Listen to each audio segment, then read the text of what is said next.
After watching the news media's coverage of this year's presidential election, some people are saying that America's journalists are wholly unqualified to report the news and should find more suitable employment, like cleaning the porta sands on those construction sites with very low sanitation standards, until even the managers of these disgusting venues can no longer tolerate the steaming piles of unmitigated crap these journalists produce, and not only fire them, but leave such scorching denunciations of their work on social media that they become unemployable and wind up wandering the deserted streets of some crumbling Democrat-run urban hellhole until, at last, unable to tolerate the shame of being an American journalist, they hurl themselves into the nearest river, where a crowd of the very audience they lied to gathers to watch them struggling against the tide and murmurs to one another, "Hey, isn't that sneering girly man who fact-checked Donald Trump's facts with falsehoods during the last debate?" and other similar remarks that ultimately raise their level of righteous indignation to the point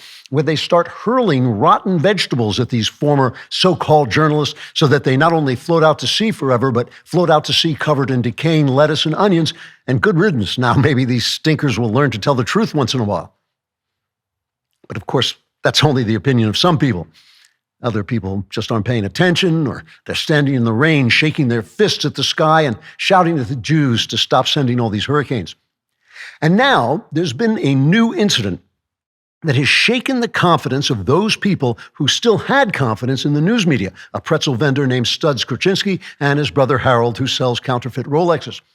Some are now suggesting that 60 Minutes may have edited Bill Whitaker's recent interview with Kamala Harris.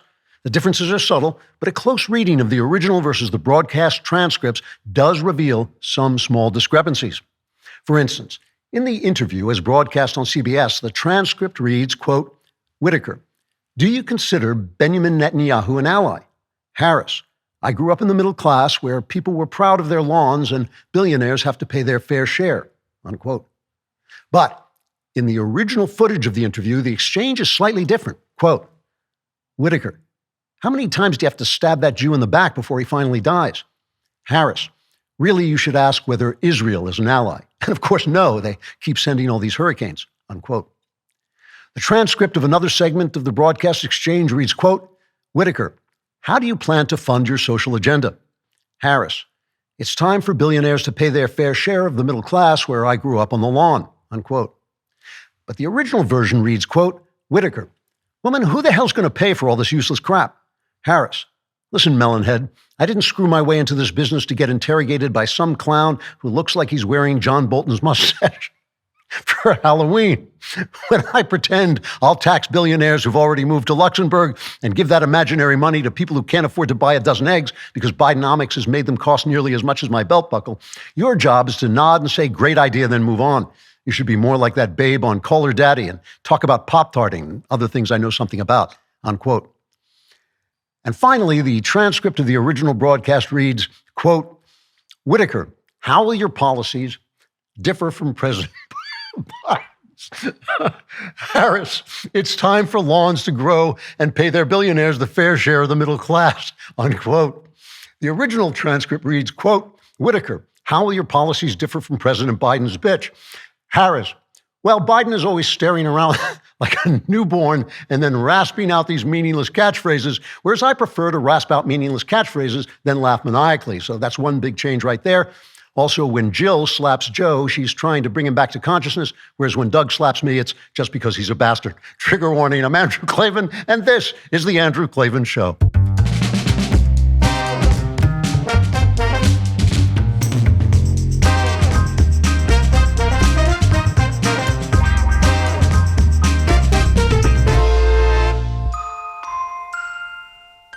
Well, at least somebody's having a good time. And if you want to hear more of me before I'm carted off to the gulags, become a DailyWire Plus member today and get instant access to unparalleled election coverage from the most trusted voices in conservative media and me. And make sure to join us on election night for the best live coverage and insights as the polls close from the entire DailyWire team. Don't miss a single moment of this historic race with DailyWire Plus. As your election headquarters, head to dailywire.com/subscribe to join the fight right Now we are back, laughing our way through the opening of the seventh seal. And this, right this moment, is your last chance to pre-order A Woman Underground, the new Cameron Winter mystery. The pre-order, I have to tell you, the pre-orders are good, but they're lagging a lot from last year, and I'm not blaming you for that, but it's totally your fault. And if you want the series to continue, we really want to pump it up. And if you're going to buy it, if you're going to buy it for a friend for Christmas, if you're going to buy it for your mom, all your family members, every single person you've ever met for Christmas, please do that now. It's very helpful. This is the Amazon editor's pick for Best Mystery and Suspense Novel of October. The last book was also an Amazon pick, and it's not like I know anybody there. They're just doing this because they like it. Lou Aguilar at the American Spectator says it's a great book and puts Klavan in the pantheon with Hammett, Chandler, Spillane, and Fleming. If you don't know who they are, they're the greatest tough guy writers who ever lived. A Woman Underground, you will love it. And please support us Thursday, October 17th at 6 p.m. at the Landmark Bookstore in Franklin, Tennessee, near Nashville. I'll be there with Spencer Klavan, who is bringing out his new book on exactly the same day. We didn't plan that. It just happened. We're both on October 15th as our publishing date. His book is called Light of the Mind, Light of the World, and it's absolutely wonderful. And we'll both be there talking to one another. We've never met, and so we'll be finding out a lot about each other as we're there. I hope you'll join us.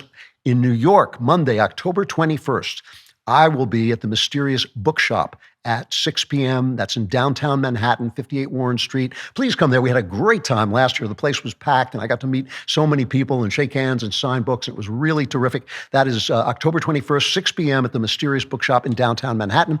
Also, please leave a comment. Just, you know what? You can just scrawl it on the wall outside our enemies' houses, wherever you want, whatever it is, if it's illegal, if it's disgusting, if they want to censor it, if you've been carted away after leaving the comment, we'll read it here because we're on your side. Jeffrey Welchel has a comment. He says, Klavan, he was referring, I think, to my opening of last week, which really was disgusting. He says, Klavan, that was the lowest you've ever gone. I had to listen to it twice to make sure I heard what I think I heard. I loved it. Yeah, so these are the kinds of lowlifes who are hanging out on this show, and we're ashamed of them, and we're embarrassed to have them, and we're glad you're all here. Let's get to today's episode, Kamala Chameleon.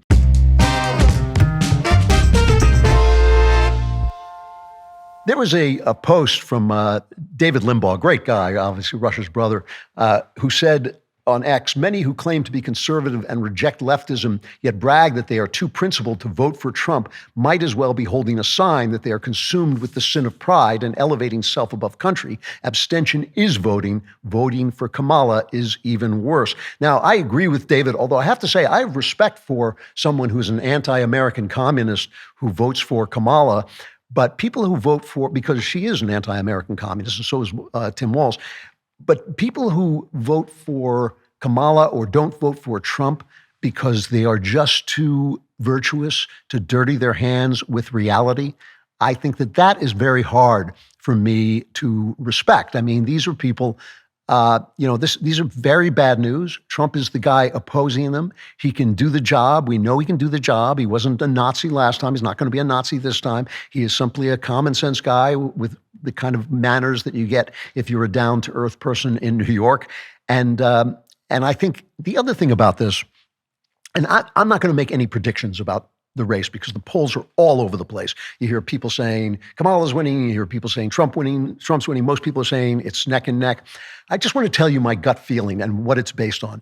My gut feeling is that Trump is much further ahead than people say he is. Now, if I'm wrong, I don't know anything more than you do, but I'll tell you what it's based on. It's based on an idea about that the media landscape has shifted entirely, and people are no longer being swayed at the same level by what they used to call the mainstream media. The corrupt corporate media is so self-important that they neither realize how corrupt they are or that we see how corrupt they are and that they're no longer as important as they were. And this is why I think that a lot of the polls and a lot of the commentary is just missing what is really happening. So Trump has a real chance here, I believe. And this is, he wrote a book called The Art of the Deal. Politics is the art of the real. And you got to vote for the guy who can win, who is the best man for the job on offer. And there's just no question, as opposed to these people people who hate our country, who hate Israel because they think of it as part of our country, these people who are just opening the floodgates of our borders. There's no question that Trump can do a better job than that. So please, all of you, don't just complain. Get out there and vote for him. And we will talk about why I think that Trump is really further ahead than people say. Going online without ExpressVPN is like not paying attention to the safety demonstration on a flight. Most of the time, you'll be fine. But what if one day that weird yellow mask drops down from overhead and you have no idea what to do? In today's digital age, your personal information is more vulnerable than ever.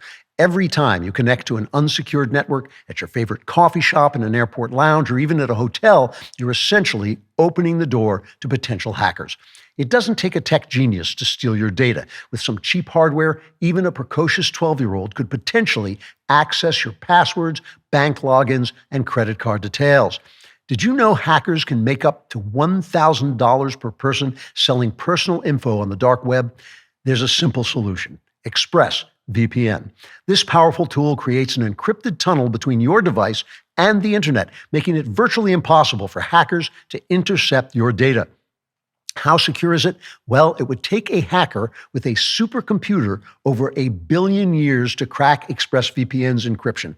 What I love about ExpressVPN is its simplicity. You don't need to be a tech wizard to use it. Just fire up the app, click one button, and you're protected. It works seamlessly across all your devices, phones, laptops, tablets, so you can stay secure wherever you go. I use ExpressVPN every time I travel. I really like it. It just makes me feel like I'm not being spied on all the time and my stuff isn't being sold on the dark web where it probably belongs. But still, it gives me peace of mind knowing my personal information is safe even when I'm using hotel Wi-Fi or public networks. In our increasingly connected world, this level of security isn't just a luxury, it's a necessity. Secure your online data today by visiting expressvpn.com/Klavan. That's expressvpn.com/KLAVAN. No E's. You can get an extra 3 months free using that name, expressvpn.com/Klavan.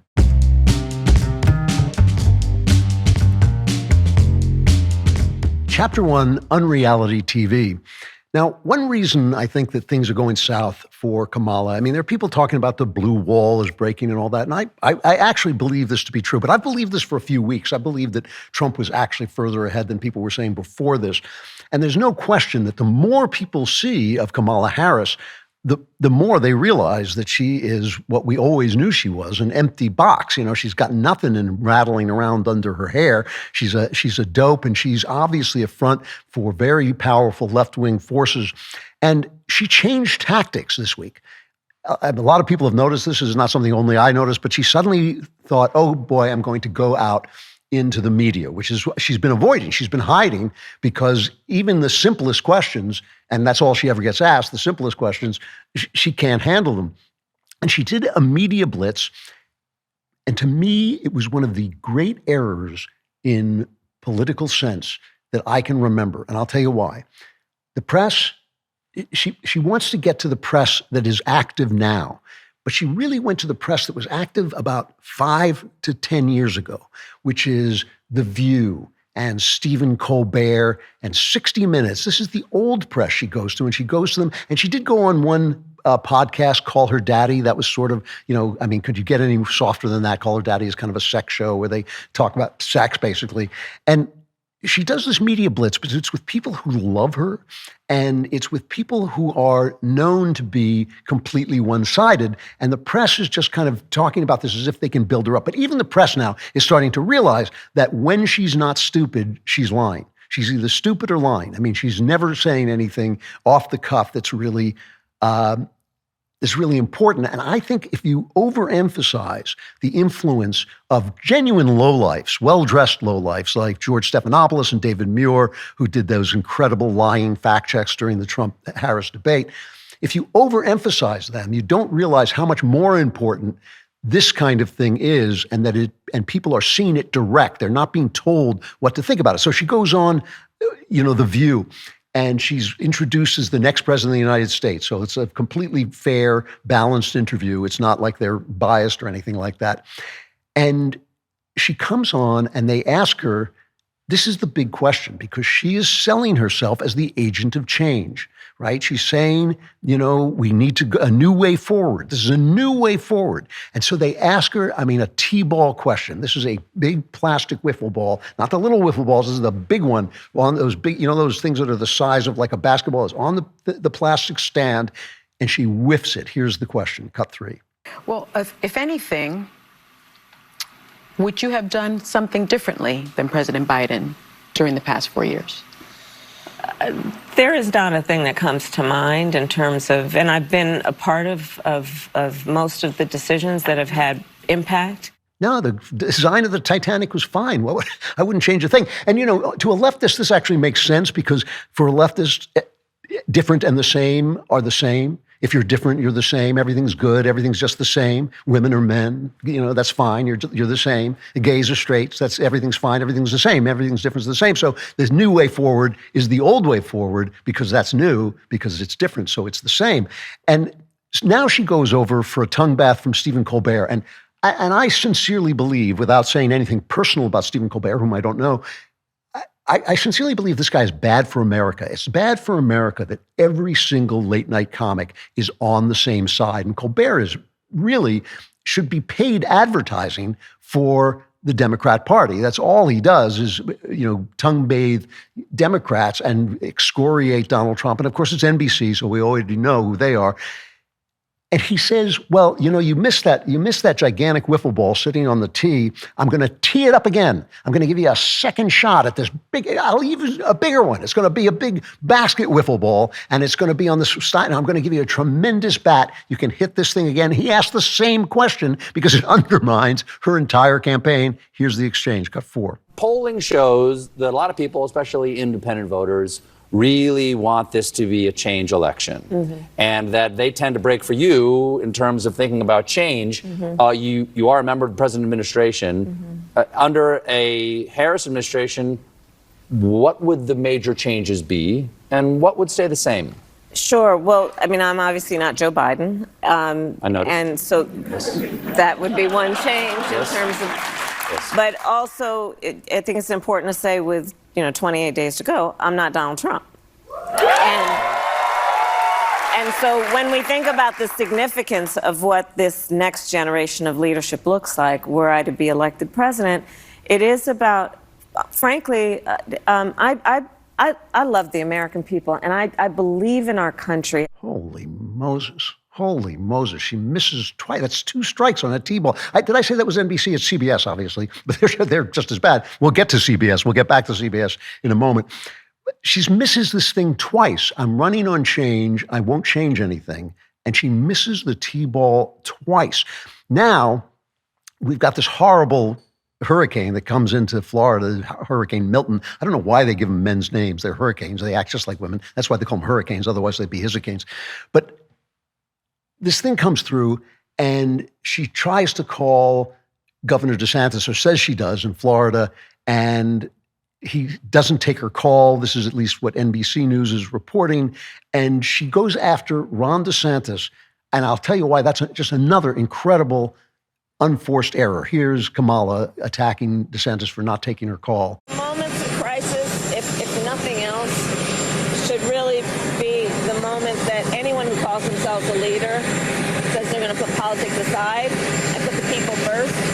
People are in desperate need of support right now, and playing political games with this moment in these crisis situations, these are the height of emergency situations, is just utterly irresponsible, and it is selfish, and it is about political gamesmanship instead of doing the job that you took an oath to do, which is to put the people first. Now, here's the problem. The press goes out of their way to not report this, but Ron DeSantis is the greatest governor on earth when it comes to emergencies. He gets hit with these hurricanes. They blow people away, and sometimes, unfortunately, there are deaths as there are going to be in these things.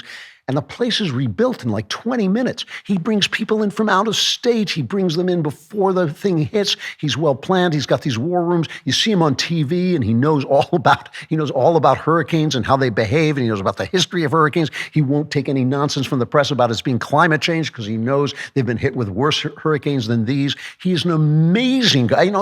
Let's say you disagree with everything else he thinks. He's an amazing emergency governor, and here was his response. I've worked on these hurricanes under both President Trump and President Biden. Neither of them ever tried to politicize it. She has never called on any of the storms we've had since she's been vice president until apparently now. Why all of a sudden is she trying to parachute in and inject herself when she's never shown any interest in the past? We know it's because of politics. We know it's because of her campaign. I have zero time to entertain these political games. We're going to continue to do what we need to do to prepare and respond to what may be one of the most damaging storms in the history of the United States. So that hurt.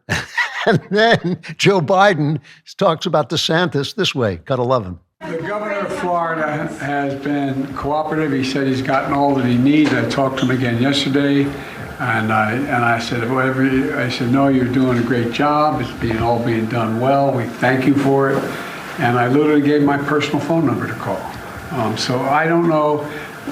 There was a rough start in some places, but every governor from Florida to North Carolina has been fully cooperative and supportive and acknowledged what this team is doing. And they're doing an incredible job. He's practicing stabbing her, so when he goes back to Netanyahu, he knows how to stab people in the back. It's just, at this point, he hates her so much, and he's so old and demented that he can't restrain it anymore. You get old, it's very hard to contain your feelings. I used to be a lovely person. I used to be charming, polite. I would never say a bad word about anybody. I'm lying, but still, we can imagine that. And then as you get old, you just don't have the energy to hide yourself. So Biden just hates this woman. Everybody hates her. Anybody who comes close to her, she's fired everybody. People quit from her all the time. The worst appearance she did has to be on 60 Minutes. And 60 Minutes is kind of the poster child for what I'm getting at. 60 Minutes used to be a CBS institution on a network that used to be called the Champagne Network because it had, Edward R. Murrow and the greatest programming, the high-class programming. And they think they still deserve the respect that they had before they went bad. They really are like an upright citizen who has now become a criminal but thinks he should still be treated like an upright citizen. CBS still thinks that 60 Minutes is 60 Minutes. And yeah, it is if you're 80 and you never get out of the house and you only watch TV. But if you're any younger than that and you look at social media at all, you know that 60 Minutes is a Democrat front, and CBS, of course, is utterly corrupt. And so here is the original take that they accidentally, I guess, released before the interview came out, just an original portion of this interview, which they then edited for broadcast. I mean, I was joking about that in the opening of the show, but this actually happened. It's an immense, immense journalistic scandal. All right, here's the original. But it seems that Prime Minister Netanyahu is not listening. Well, Bill, the work that we have done has resulted in a number of movements in that region by Israel that were very much prompted by or a result of many things, including our advocacy for what needs to happen in the region. Okay, so it's a Kamala word salad. We're going to have these in my house now, Kamala salads, where they're just words that don't make any sense rolled together. Here is the one they broadcast, the answer they broadcast. But it seems that Prime Minister Netanyahu is not listening. We're not going to stop pursuing what is necessary for the United States to be clear about where we stand on the need for this war to end. What's amazing about that is it's not even from the same part. They lifted in, they sky-lifted in something else from something else she was talking about when she was talking about the Middle East still, but they lifted it in and planted it there as an answer to his question. And the sad part about this, by the way, is that Bill Whitaker did a good job. The thing about the press, the media, is a lot of the people there, one of the reasons they don't understand how bad it is how the left says America is systemically racist and therefore you don't have to be racist to be racist. That's a lie, okay? But this is not a lie. the American news media is systemically corrupt, so you don't have to be corrupt to be corrupt. There is a logic to something being systemically corrupt. And Bill Whitaker is not a corrupt guy. He was asking perfectly fair questions, but he works for CBS, a corrupt network, just like NBC and ABC, and it makes him corrupt. So here he asks her a question, and he follows up on it, and he did a good job asking her about the border crisis. This is cut 7. There was an historic flood of undocumented immigrants coming across the border the first 3 years of your administration. As a matter of fact, arrivals quadrupled from the last year of President Trump. Was it a mistake to loosen the immigration policies as much as you did? It's a long-standing problem, and solutions are at hand. And from day one, literally, we have been offering solutions. What I was asking was it a mistake to kind of allow that flood to happen in the first place? I think the policies that we have been proposing are about fixing a problem, not promoting a problem. So from day one, literally, the executive ordered away Trump's Remain in Mexico policy, which meant people couldn't just come over and declare asylum and then stay here while that got worked out. They stopped building the border wall, and the Democrats frustrated the border. She's just lying. When she's not an idiot, she's a liar. I mean, it's just amazing, and you can't help but see it. I mean, she can be poised, she can recite her little, phrases. But on top of all of this is that 60 Minutes could not resist going after Trump. And the amazing thing is they still think that 60 Minutes is the kind of institution that can decide elections, and I believe it's not, and I'll show you why. Tossing and turning all night is a frustrating experience for some of you. For me, it's just night. But even I sometimes want to fall asleep fast, and that's when I love Beam. It's not just your run-of-the-mill sleep aid. It's a concoction carefully crafted to waft you on little waves of pleasure into sleep without the grogginess that often accompanies other sleep remedies. Beam Dream contains a powerful all-natural blend of reishi, magnesium, L-theanine, epigenin, and melatonin to help you fall asleep, stay asleep, and wake up refreshed. And you don't even have to know that. It just tastes good and it works. And today, my listeners get a special discount on Beam's Dream Powder, their best-selling hot cocoa for sleep with no added sugar. It's now available in delicious flavors like cinnamon cocoa, chocolate peanut butter, and mint chip. Better sleep has never tasted better. Just mix Beam Dream into hot water or milk, enjoy it before bedtime, and if you find yourself battling the bedtime blues, this will change that. If you want to try Beam's best-selling Dream Powder, take advantage of 40% off for a limited time when you go to shopbeam.com/Klavan and use code Klavan at checkout. That's shopbeam.com/Klavan with my promo code Klavan for up to 40% off your order. And I know what you're thinking. You're thinking Beam. Anyone can spell Beam, but how? Oh, how? Please tell me how do you spell Klavan? It's Klavan. There are no easy things.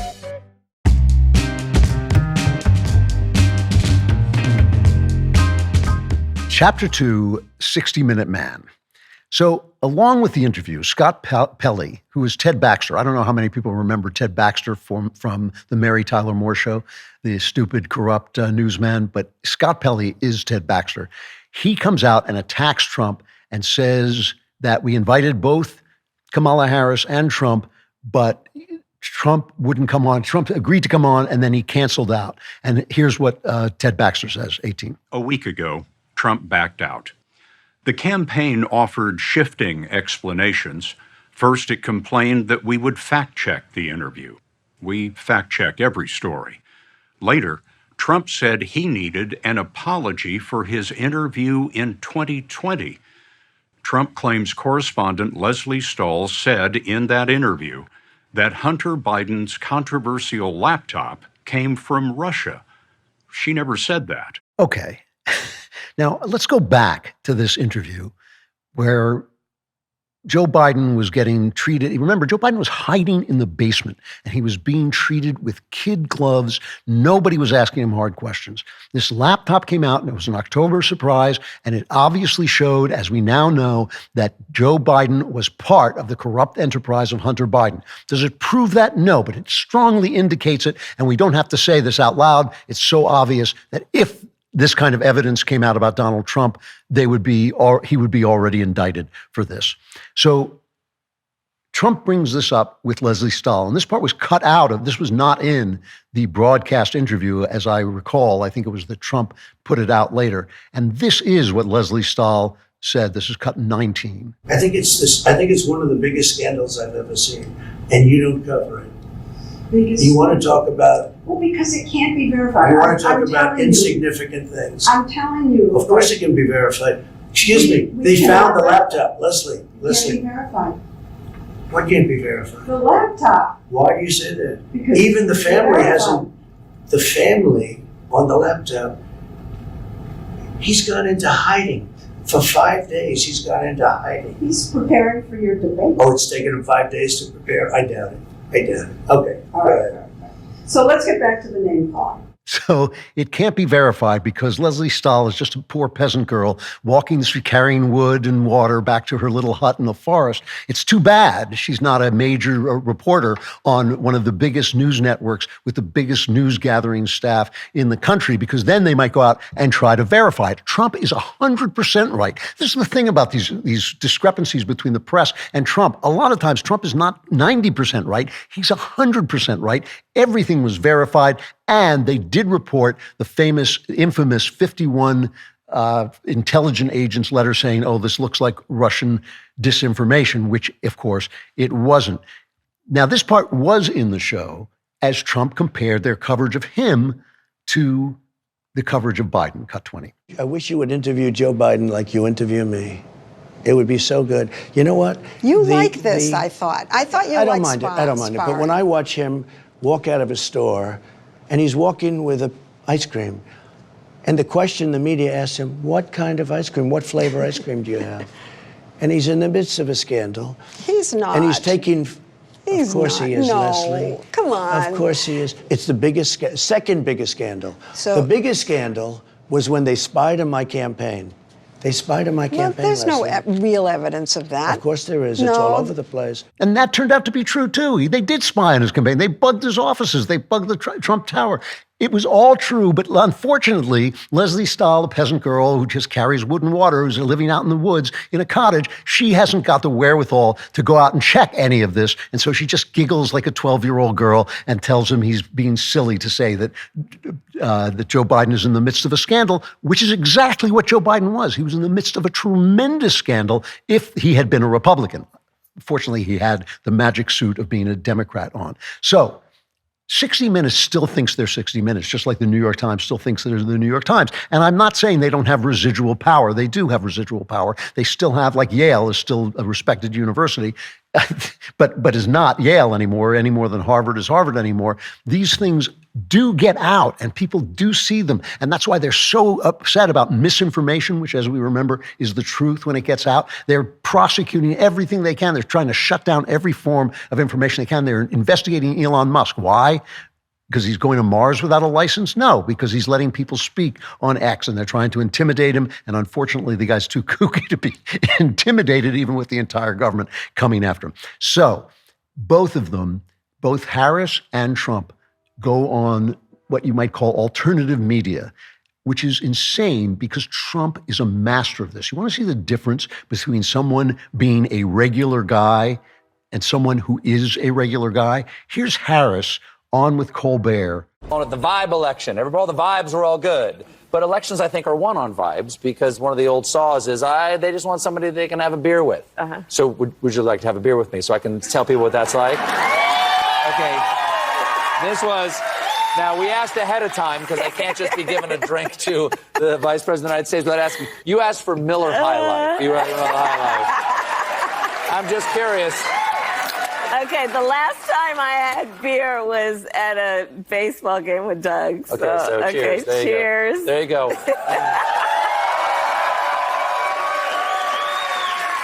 Ooh. That tastes like the beautiful city of Milwaukee, Wisconsin. Champagne and beer. So that was so real and so down to earth and so unplanned and so unscripted and so ridiculous. I mean, I don't know. That makes me cringe. Meanwhile, Trump goes on a podcast that I apologize. I've never heard of it before. That's my fault, not theirs. But it's called Flagrant. I hate to promote a rival podcast, but this was one of the funniest interviews I have ever seen.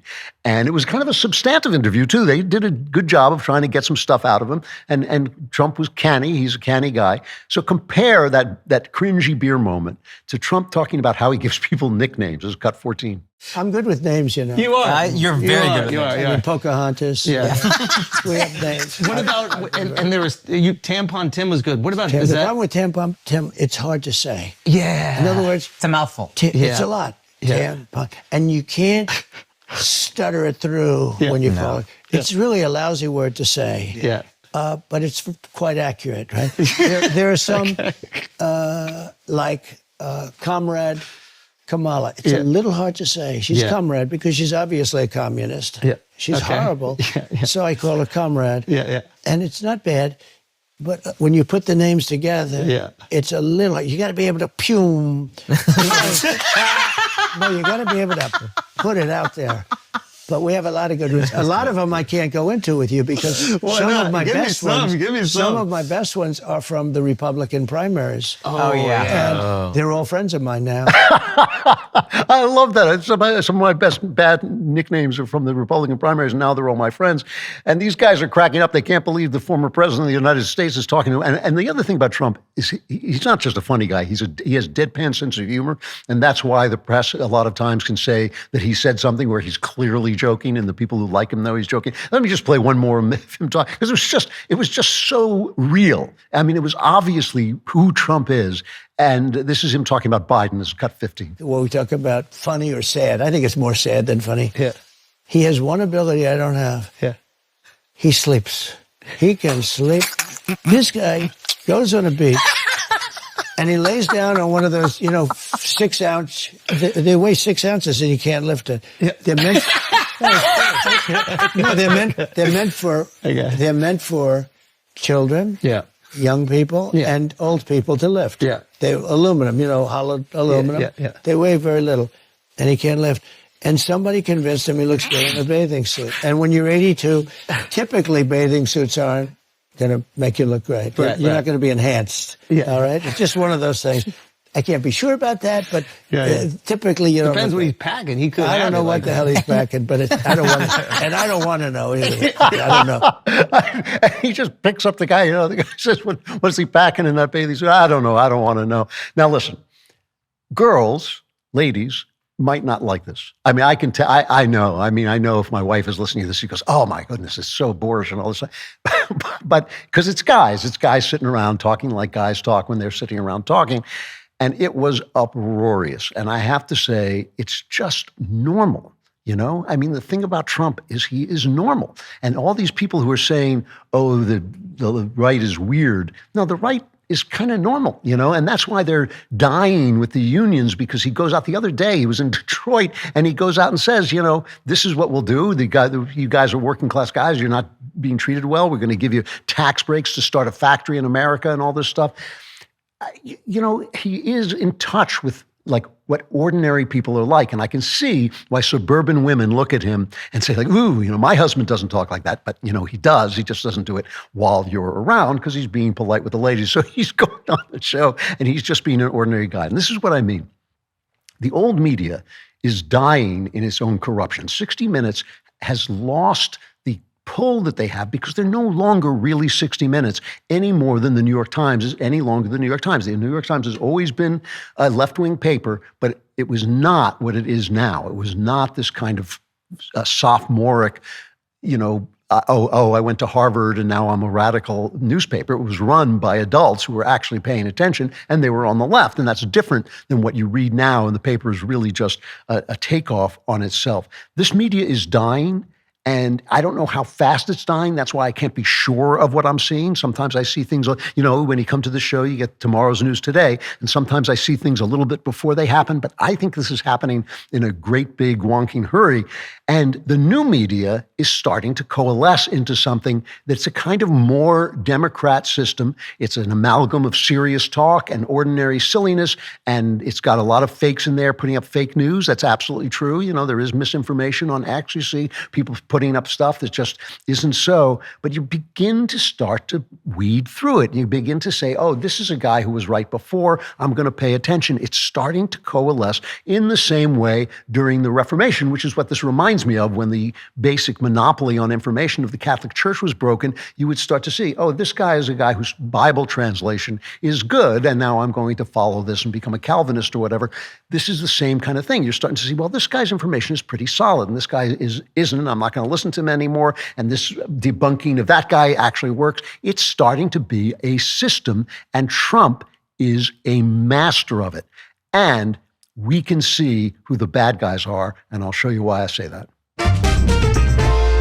A few years back, members of the world's elite met at the annual World Economic Forum in Davos, Switzerland, and launched the Great Reset Initiative. That sounds ominous, but what exactly is their plan, and what does it mean for America? In short, they aim to transform the world economy. So that is ominous. Founder and director of the forum, Klaus Schwab, even wrote, "We need a great reset of capitalism. If successful, their plan would destroy our American way of life."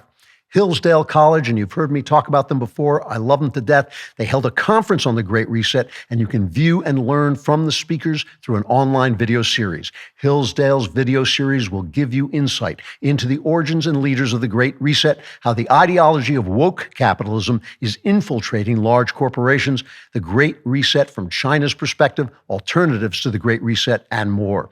If you believe that our country's founding principles have made it the freest and most prosperous nation in history, or you're alarmed by the growing influence of the so-called global elite like I am, then Hillsdale College's video series is a must-watch. Get instant access to the Great Reset video series today by going to hillsdale.edu/Klavan. It's free, it's easy to sign up, and you know it's worth your time because it's from Hillsdale. Go to hillsdale.edu/Klavan, hillsdale.edu/Klavan to sign up now. Who knows, you may even learn how to spell Klavan. There are no easy Klavan.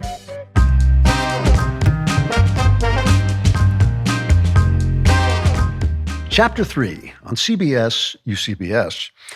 Now, Ta-Nehisi Coates goes on CBS this morning, and this to me is huge. I mean, tells you everything you need to know about every CBS product, whether it's fictional, whether it's news, whether it's commentary, whatever it is. He's on CBS Mornings, Ta-Nehisi Coates, and this is a much, much awarded Black writer. He's been given a Genius Grant. He's won all kinds of prizes. He's revered as like this great writer. Now, I didn't read his entire first book. I read, it was called Between the World and Me. I read a very, very long condensation of it, which I believe was in the Atlantic. So I read it, quite a lot of it. And I thought it was, I thought the writing was fine. I didn't think he was like a master of the written word, but I thought he was fine. I thought it was a book by an awful person.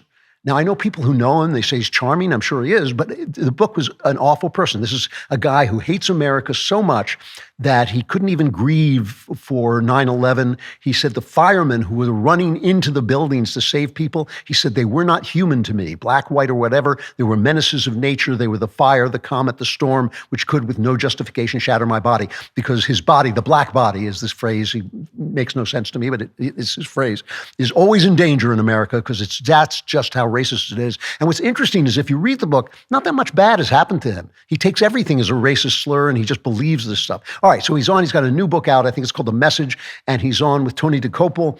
And Tony DeCopel is a Jewish guy, and he asks him about his description of the Israeli-Gaza conflict, which is all pro-Palestinian. This is cut 12, and they have an exchange. Why leave out that Israel is surrounded by countries that want to eliminate it? Why leave out that Israel deals with terror groups that want to eliminate it? Why not detail anything of the first and the second intifada, the cafe bombings, the bus bombings, the little kids blown to bits?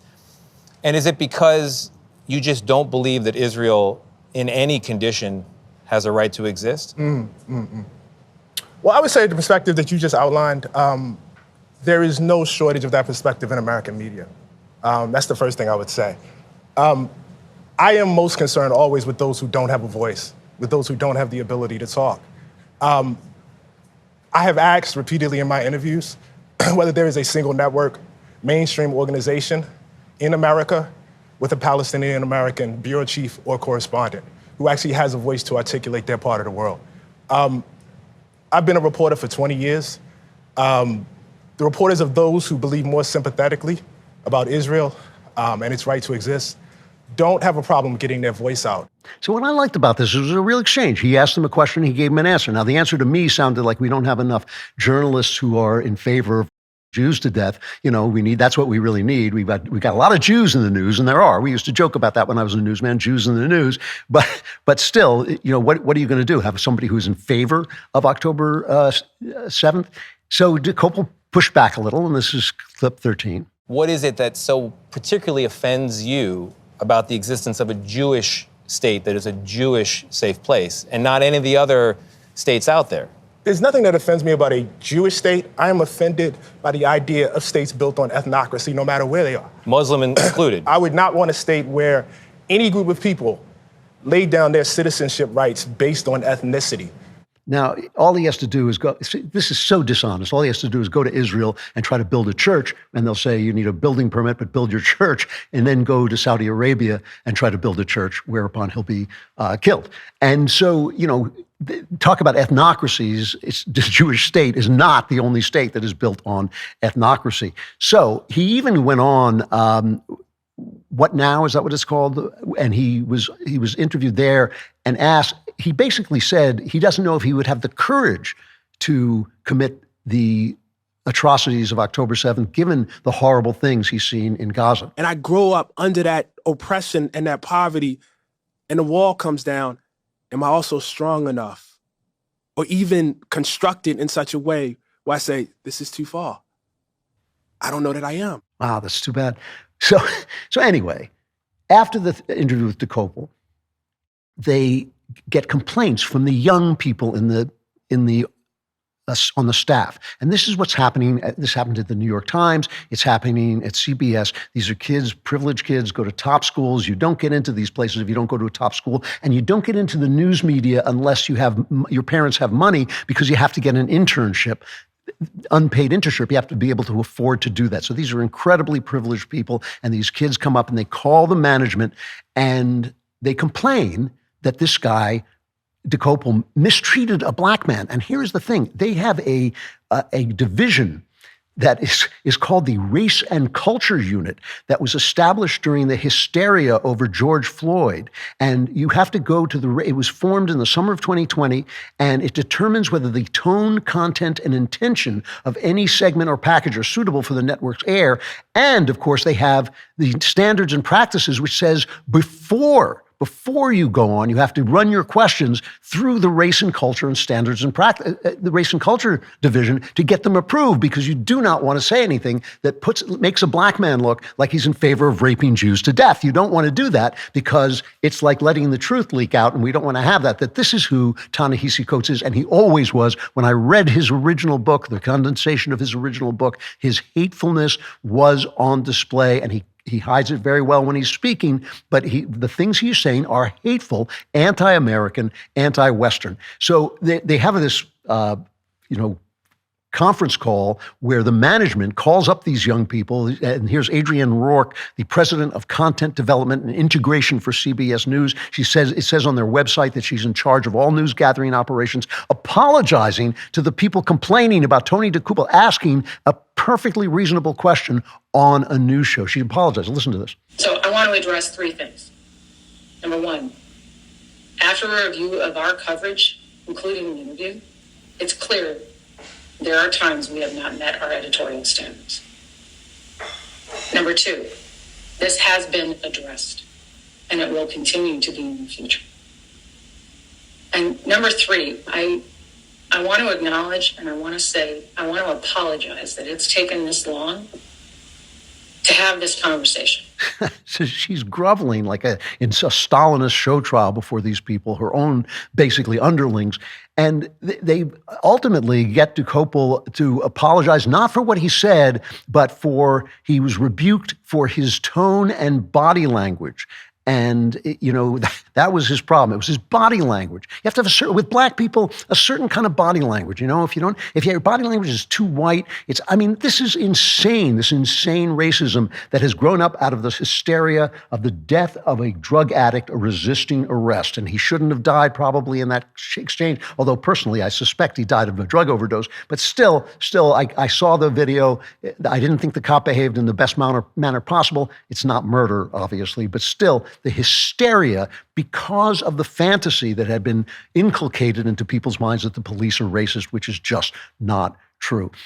The thing is, these know-nothing college kids have adopted the same attitude toward journalism as Marx adopted to philosophy. Marx said that philosophy used to describe the world, now it has to change the world. These guys think we used to deliver the facts. No, not anymore. We're here to change the world with journalism. The problem with that is that it assumes that you know how to change the world for the better, and no one has ever seemed to do that. Not even Jesus said he was going to do that. He said the world was going to remain just as crappy as it was. He says he can change you for the better, and only you can tell whether that's true or not, ultimately. These guys think that they're 12 years old and they're telling the management what to do, and management is kowtowing to them because they can't find anybody else with their credentials fast enough to fill in for them. Whereas if they found a high school graduate dedicated to telling the truth, they'd get a better reporter. That's the way the news used to be run. These guys think that they have got the greatest idea ever, an idea that has failed everywhere it's tried, and the news has to be geared toward that idea, including this idea that black people have to be treated differently than white people when they're questioned, and blacks should have some kind of, say over how questions are asked. And they will not find out that they are ignorant little children who've been schooled by ignorant adults until they've destroyed the last best hope on earth.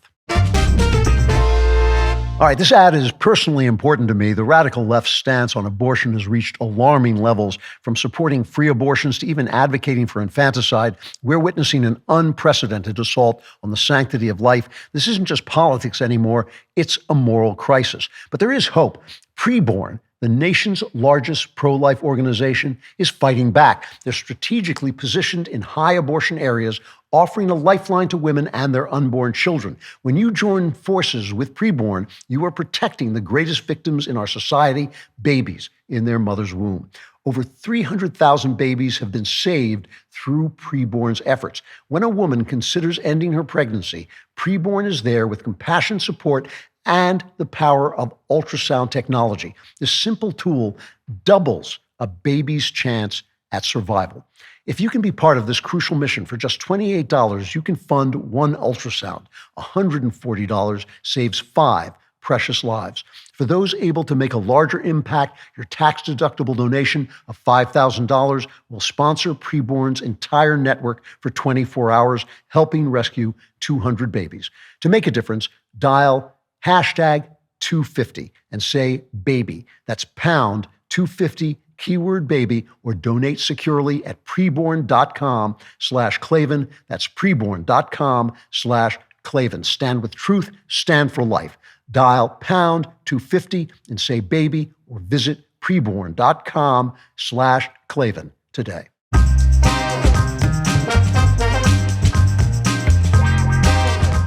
Final chapter, a new assumption. Now, what we're talking about and what's at stake here is what some leftists call the social imaginary. That's the kind of narrative that floats in the air, that gives us the values we have and the assumptions that we make about what's right and wrong and what we are for. We're for freedom. We're for freedom of speech. Now people are saying, this freedom of speech, it hasn't worked out well. People are saying things I disagree with. They've got to be shut down. But that is changing. The actual assumptions and the social imaginary is changing. This week on Wednesday, I'm going to be interviewing the brilliant Spencer Klavan, no relation. He's written a wonderful new book called Light of the Mind, Light of the World, about the fact that for much of our lives, the social imaginary has been that science and God are at odds, and therefore the smart kids don't believe in God, they believe in science.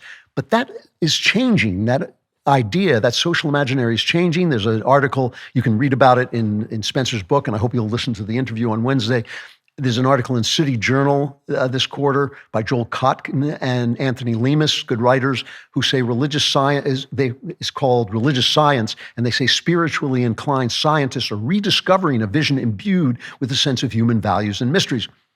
And this is hugely important. It means there is an upcoming shift in the social imaginary, something I've been talking about for more than 10 years, that we as a society are about to understand the world different. And remember, this is important. The social imaginary can do terrible things. It can convince a good man like George Washington that it's all right to hold slaves. It can convince perfectly good women that it's all right to kill their unborn children. And that's why that's why I emphasize so hard that all of us have a responsibility to speak the truth, no matter the cost to us, to ensure that the social imaginary is in line with the moral order, so our children don't grow up in a world where people either hold slaves or kill babies.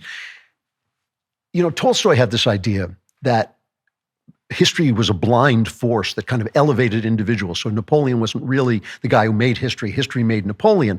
And to some degree, that's actually true with influential intellectuals. If they become influential, it's because they're talking about an idea that is already part of the social imaginary. So both Sigmund Freud and C.S. Lewis were famous in their time, but only Freud became, the poet Auden said of him, he's no more a person, but he's a whole climate of opinion. Because C.S. Lewis just represented a moment of religious faith, a reemergence of a religious faith after World War II, whereas Freud caught this mighty tide of unbelief and scientism and materialism. Materialism says that our spiritual faith doesn't come from our apprehension of something outside ourselves, the spirit. It comes from things inside ourselves that are related to the flesh, because we're material. So Sigmund Freud said it was eros, it was our sexual desires that kind of, created our belief system.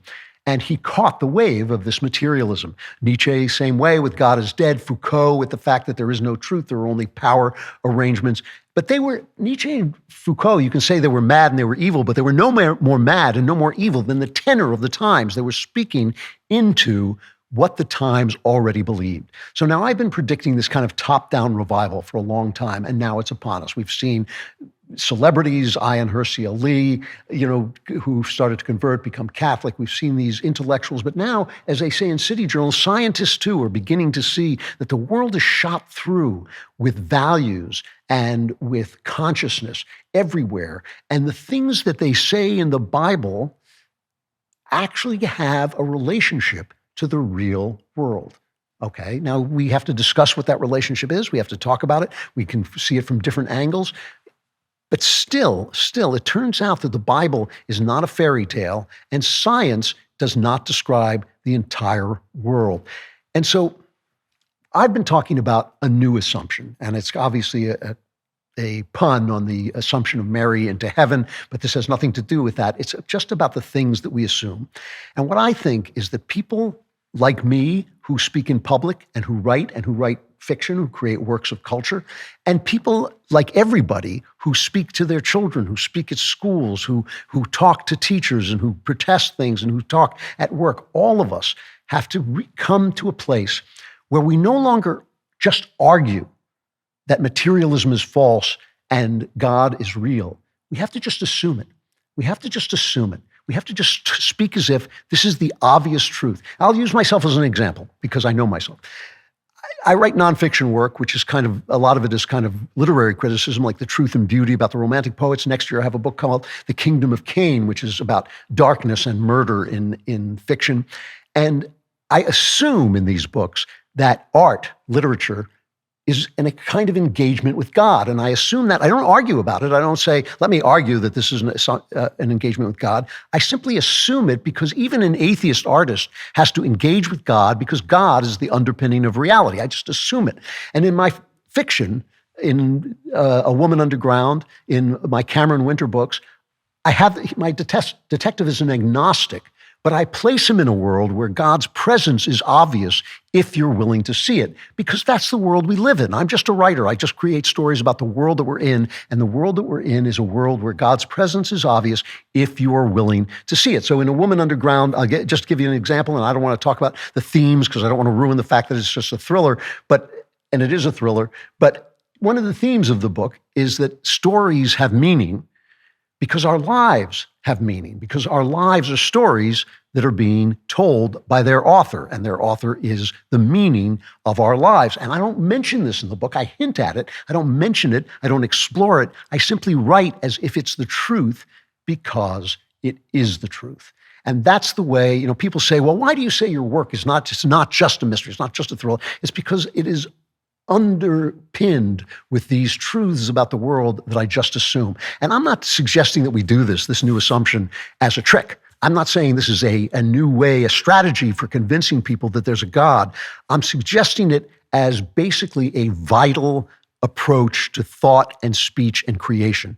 When you speak, stand up and speak in school, when you stand up and speak at a school board meeting, when you talk at work, talk as if you are living in a moral world. Talk of it as if you are living in a world where the moral order is determined by our Creator. And the reason I say this is important now is because the argument is won. The argument is won, they just don't know it yet. And so we should start acting as if the argument is won. The old philosopher's cry was that God is dead. But the new cry, and it's coming very soon, will be, He is risen. Let's assume it's so. New Rose Sparks are a game changer for guys who need some extra help in the bedroom. They're a 2-in-1 prescription treatment that combines the active ingredients in Viagra and Cialis, 2 powerhouse treatments.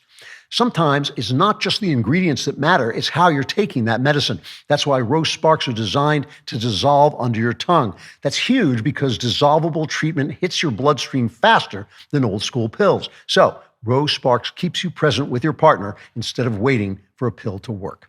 Plus, tadalafil, the active ingredient in Cialis, lasts in the system for up to 36 hours, so when the mood is right, you'll be ready without another dose. Find out if prescription Rose Sparks is right for you. Get $15 off your first order and connect with a provider at ro.co/Klavan. That's $15 off at ro.co/KLAVAN.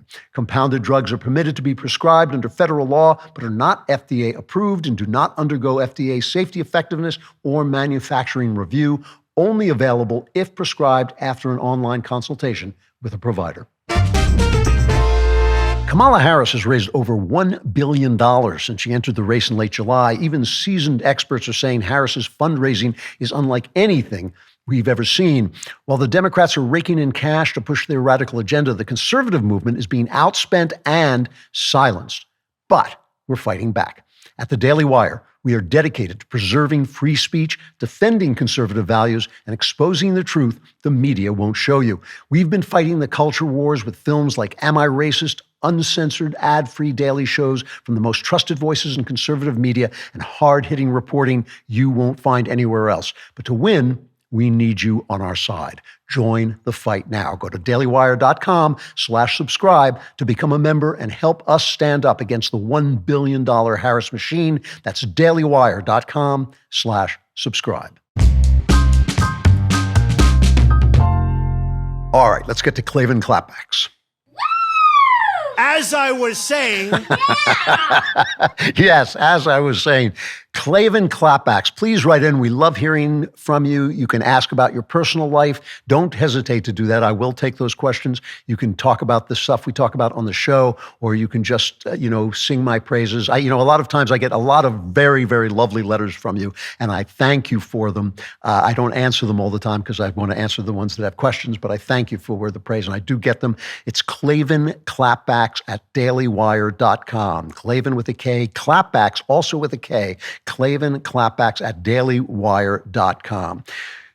From Ralph, I've been dating a girl for a few months now. We seem to be fairly well suited for each other in values and interests. However, recently she got a navel piercing. When she told me, I experienced an extremely strong visceral reaction of disgust, hurt, and betrayal. I've told her about this and she's willing to take it out after it heals, but I can't help feeling hurt that she got it and won't take it out immediately. And it's as if she's tainted forever because she's had it. And he goes on for quite a long time saying he doesn't know moral objections to this, but it's just really driving him crazy and he's disgusted by it. So Ralph, you got a lot of problems here, okay? The problems are much more than a navel ring. First of all, I agree with you. I hate piercings and tattoos, and don't tell me they're the same as earrings, having your ears pierced. There's a little extra flesh. It's not the same. But you've got a problem too. The reason you're overreacting is because you're kind of a controlling guy. You're trying to control this girl's life by sheer force of will, and she went out and did something without asking you, and you're ticked off about it. That's on the one hand.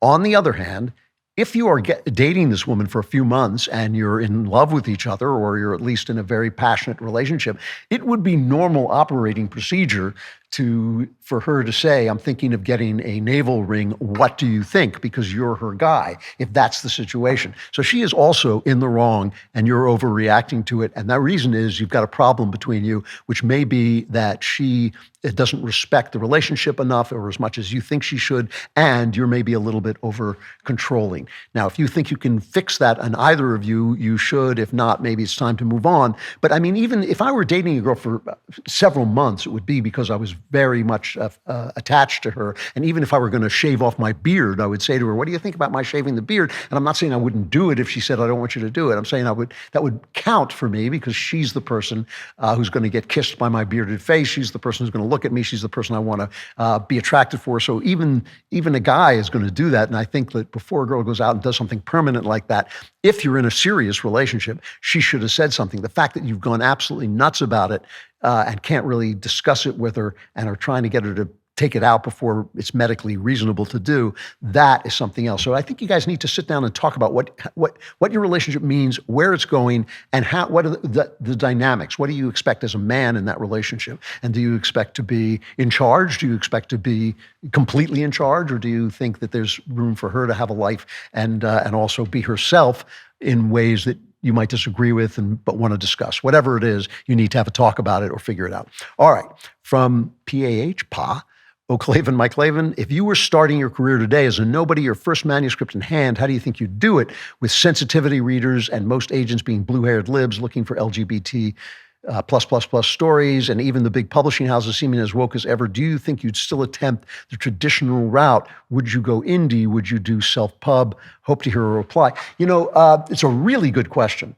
And I'm not sure what I would do. I would see if there was a path forward. I would probe with certain, agents, but basically, get a book like Writer's Market and find out how to approach agents. And I would probe to see if there was a way forward for me, because you're right, there is a lot of this going on. It's not all over the place. It's not complete, but you do get these sensitivity readers. You do get these ridiculous comments on your work, like, you said this guy was brown when he should have been tan or whatever, and it's like Tony DeCopel at CBS, he get this kind of, you have to speak in a certain way. And I don't speak in any way like that. I have a muse. My muse tells me what to say. I'm an inspired writer. I write out of inspiration. I'm not interested in the passing moment of values, and I'm especially not interested in this passing moment's values because I believe these values are evil. I consider myself to be in a similar situation to someone writing, not as bad, obviously, as the Nazis, that would be silly, but someone writing under a bad regime that was telling him, you just have to compromise a little, just a little evil in your, I think woke is evil, and I think I'm not going to do it. So I would not publish if I had to change things for wokeness because I think it's evil. I would say this, when I started writing, and this is one of the reasons I loved being a writer, is I didn't count. The only thing that counted was my books. I put my books out there and they sold or they didn't sell, you liked them or you didn't. And I'm here to entertain you. I'm here to hopefully uplift you and to give you something in your life. I have a gift. I want to give that gift to you. And that's why I want you guys to go out and pre-order A Woman Underground and keep the series going, because it's something that I do for you. If you don't want it, I ain't going to do it. And that was the way it used to be. So just the thing that you wrote mattered. Now, I'm a personality. And God put me in this place, the Daily Wire, almost against my will. I had no idea what I was getting into when I did this. And Jeremy Boring did it too. But I can get it, Jeremy Boring. I can't get it, God. So I'm planning my revenge. But still, now I have a platform on which to beg you and plead with you to go out and pre-order A Woman Underground. That's really helpful. So if I were starting now, I would see if I could develop a platform, even if it was just a platform of between 2,000 and 10,000 people. That's really all you need. The Martian I think he had 2,000 readers, but they started to spin off on that, and eventually he was published. And when he was published, he tried to do it again, and he became this woke, silly guy, and his second book was no good because of it. But still, if you can build a platform, if you can get that going and maybe start to self-publish, or at least show that you can attract enough people to your Substack or your blog that it becomes worth it for a publisher, then go to an agent and then go to a publisher, I think that would be a smart way forward. You didn't have to be a personality in the old days to be a writer. You just had to be a really good writer. Now you have to be a little bit of both, and all, because what people are buying is they're buying you, and you are selling the book. And that's a new thing. I'm a guy I'm not a commentator who writes books. I'm a book writer who does commentary. And that's why when I say you're going to love my books, I mean it. I'm serious. But that's the way I think I'd go. I think I'd build a following first. All right. I got to stop there. It is time for Member Block. And that's why you should be a member today, because now you are going to be plunged into a limitless Klavanlessness, which won't be limited until Wednesday when we do our interview. So instead, go to dailywire.com/subscribe. Use code Klavan at checkout for 2 months free on all annual plans, and at least put off some Klavanlessness for the next 10 minutes or so.